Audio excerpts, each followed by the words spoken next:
Dollar Shave Club, I'm sure you've heard of them. They got very popular semi-recently as a result of really good marketing, and they managed to break into a really saturated industry and succeed to a really great extent above competitors like Bic, for example. You can see here, this is a clear example of a competitor ad, and you can steal Dollar Shave Club's exact competitor strategy just by looking at these ads, right?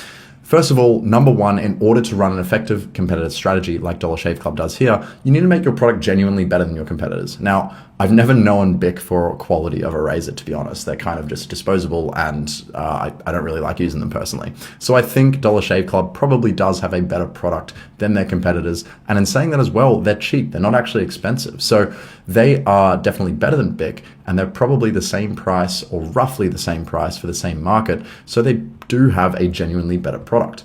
Then once you have a better product, create a search campaign targeting your competitor's brand name as keywords. So I could search here, for example, for Bic razors. And when I search for Bic razors, this will pop up where Dollar Shave Club is advertising on their search terms, on their keywords.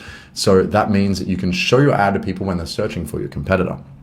Then I highly recommend using some kind of cheeky ad copy to entertain your viewers while educating them on your advantages over the competitor. You can do this in some really fun ways. Oftentimes, it just stems from making sure that you clearly emphasize why you're better than the others. In this case, it's not that great. To be honest, it's pretty vague and it's pretty standard, just saying better than Bic. But I think people look at it and they immediately think, yeah, Bic's not that great, so at least they're better than them, right? And it's still very cheap because their name is Dollar Shave Club. You immediately associate it with it being cheap. So using cheeky ad copy just gets you like a good click, good impressions, and good click-through rate, ultimately, often.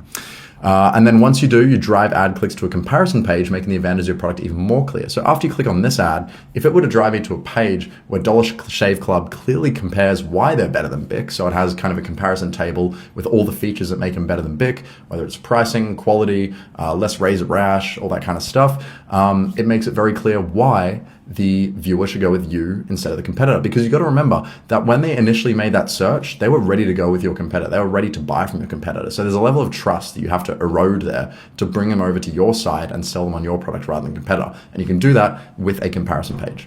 Step 5 is profit. Once you've done all that, if you've done it really well, you have a better product, you have a good landing page, and you have enticing copy, you can absolutely convert on competitor campaigns when done right.